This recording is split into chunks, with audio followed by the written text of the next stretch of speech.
Well, alright, boys and girls. Time to get tucked in because it's time for another Thorytime Thursdays. And here we continue with Congresswolf. For those just joining us for the first time, it is election year. You're trying to get your candidate to that next great spot. And unfortunately, one of the big things going on is the lupine outbreak.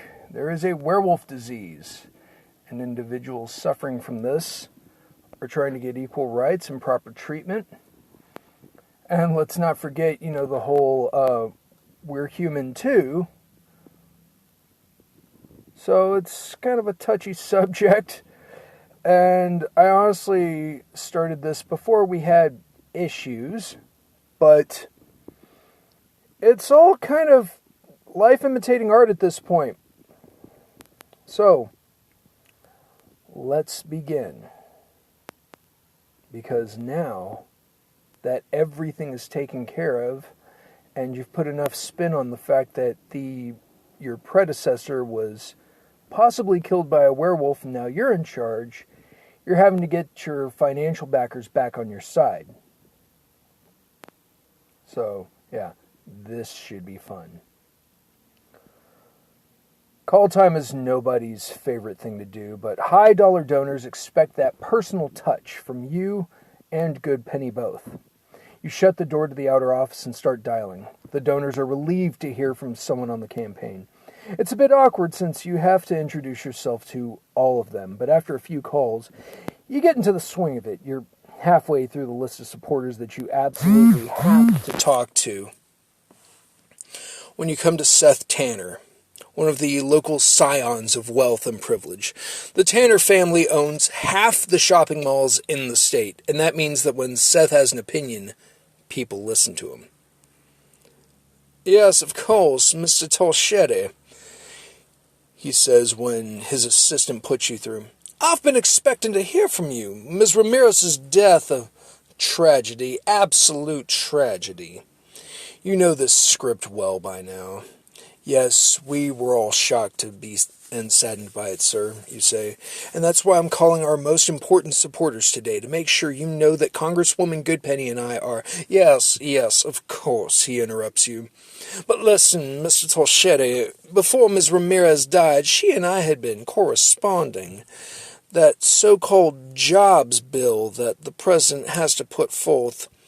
It's very important to me, to the economy of this state, that bill be voted down. And I happen to know that Congresswoman Goodpenny is on the committee considering it. Now, if that bill were to die in committee, I'd venture to say that my economic outlook would be greatly improved, and I'd find myself in a much better position to offer financial support to candidates who share my vision for our economy. Tanner goes on talking about outside groups and third-party ad buys. He's not being even slightly subtle about the fact that he's offering you a bribe. And he's able to come up with the kind of money that would make a big difference to the campaign. As long as you don't get caught, of course. How do you handle it? Oh, I can't take a bribe. But it's Goodpenny's job to work on behalf of her constituents. I'll talk a good game, but I won't promise him anything.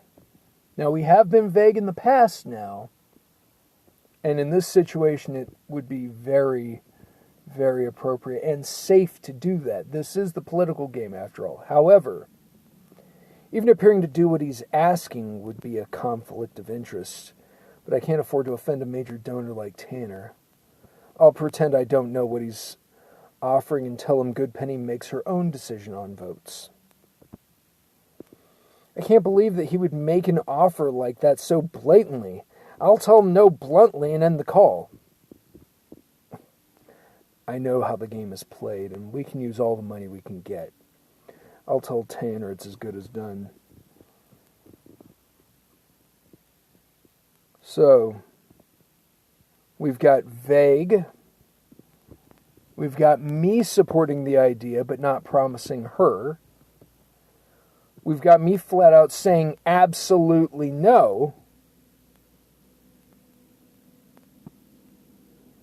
And then we've got me saying it's a done deal. Now, I did ask you guys last time to help me out with this, but I didn't see anyone vote on whether we should take the bribe or not.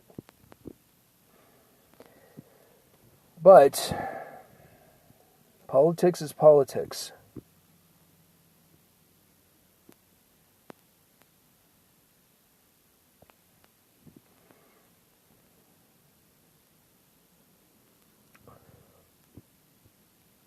And if this version is like me, they talk a good game.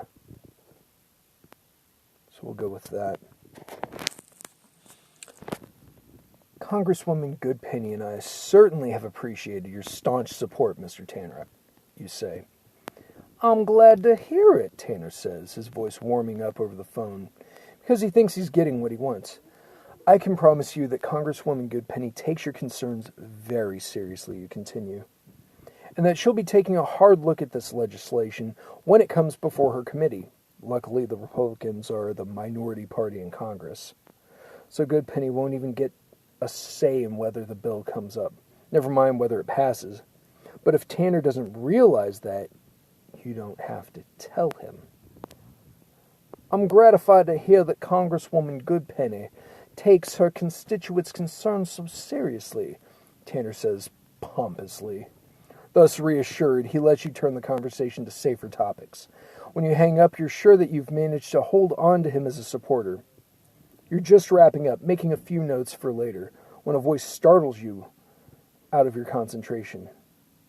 I like what you've done with the place. You jump, looking up from your computer screen to see Goodpenny standing in the office doorway. She's clutching a latte like it's her last hope in the world, but she's sharply dressed and aggressively accessorized. You look around the office confused. You haven't changed anything, not even the cheesy 12 months of mountain goats calendar Maggie had hanging on the wall. Goodpenny laughs. Don't look so worried, Ian. I won't bite. I just came by to see how we're settling in. She coughs, or holding up. Whatever. You find your voice at last. Aren't you supposed to be at you grope mentally for a schedule, factory opening? Sager Industries' new flagship sausage plant, Goodpenny says. She comes in and sits down across the desk from me. Don't worry, she reassures you. My driver is waiting outside with the car running. I've got time. She leans back with a sigh. You look tired, she observes. So do you say. She grimaces. Late night. I've got a date with a makeup artist before the photos. Ahmed never fails to make me look fresh as a daisy before the flashbulbs start. A horn honks outside and she sighs again. Duty calls, she says, standing up. Keep up the good work, Ian. Then she's gone, leaving you alone and confused. Your eyes fall on the calendar again. It's got the phases of the moon marked on it. Yesterday's date is circled, as are the two before it. They're all marked with the same symbol, the full moon. Goodpenny's strange drop-in may have been a welcome break from your crushing list of appointments and to-dos, but as she said, duty calls. What's the most important thing you can be doing for the campaign right now? I need to figure out this staffing situation. I can't run this campaign single-handed. I want to work on the budget. I need to understand how much money we have coming in and where it's going. Well, I think we know where the money's coming from, but...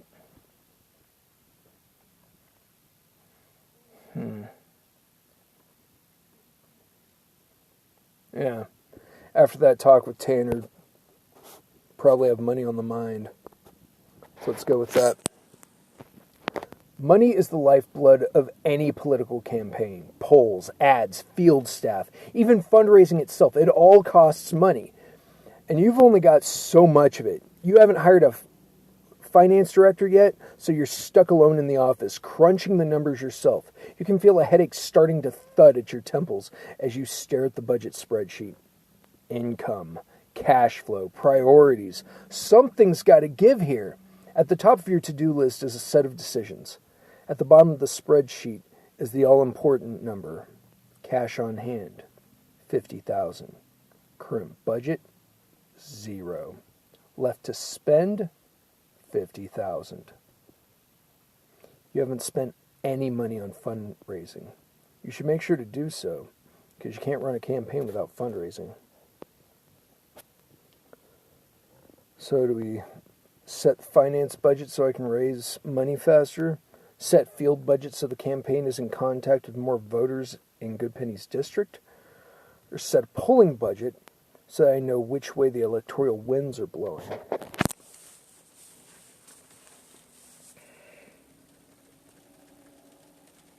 I mean, we're in the political business. We've got to get that cash. Especially if Tanner shuts off the flow on his end.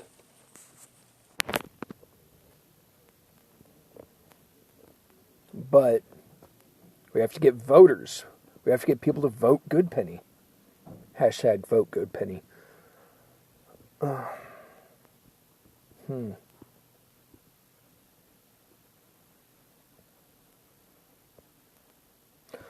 Let's go with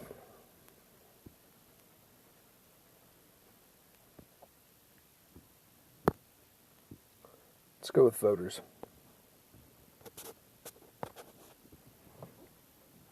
If money is the blood of the campaign, your organizers and volunteers in the field are its hands and feet. Knocking on doors, making phone calls, running local events. They're your main contact with voters and your best means of getting them out to the polls come election day. An army of volunteers can knock on doors and man phones to help persuade voters to support Goodpenny. They're not as effective as paid staff, but what they lack in quality and fixed schedules, you can make up for in quantity. Hiring precinct captains in key voter precincts can give you a vital edge in both persuasion and getting out the vote. They'll get up close and personal with the voters in their territories, finding out what makes them tick and carrying out contact programs to stay in touch with existing supporters and persuade undecided voters to hashtag vote Goodpenny. Finally, Goodpenny voters don't necessarily have to be found. They can be made. By identifying potential supporters and targeting them with a voter registration program, it won't be cheap, but if you're worried you won't get a big enough share of the voting pie, one way around that is to make the pie bigger. Left to spend, $50,000. Field budget, $0. We should recruit as many volunteers as possible. We can fill in positions we can't afford to pay people for. That would only cost $5,000. We should hire staff in key precincts to manage volunteers and run our voter contact programs. That'll cost $15,000. We shouldn't just contact existing voters. We should register as many new ones as we can find. That's looking at close to $25,000. I'm done with the field budget.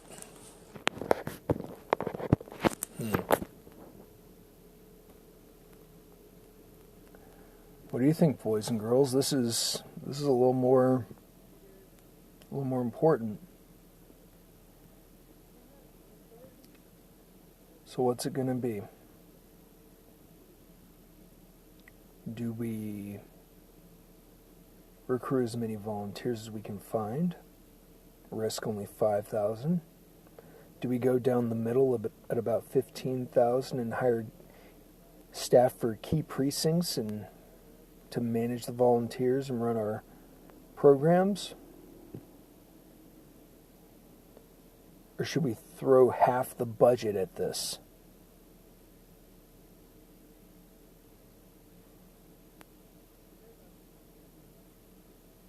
That's the question for you.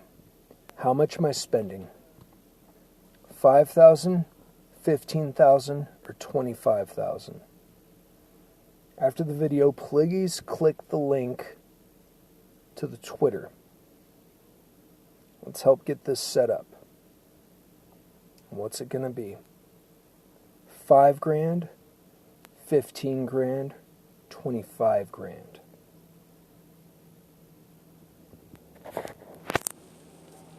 Kind of important. Just like keeping you all content, happy, and entertained is important to me. And while I've got you here, I'm trying to level everything out, I swear. If we can get as many followers as we do subscribers, or vice versa at this point, if we can get the subscribers to match the followers that we have, I swear I will get a Vote Good Penny shirt going. And if we can actually get 1,000 people, both following and subscribed, I will release shirts for every show I'm doing. And a standard agriculture shirt as well.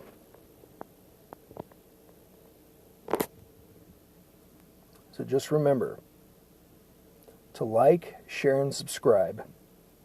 Ring the bell to stay notified. Please click the link to the Twitter and vote so we can keep this story going. This has been another Thorytime Thursday. I'm your narrator, Ian. And don't forget, #VoteGoodPenny.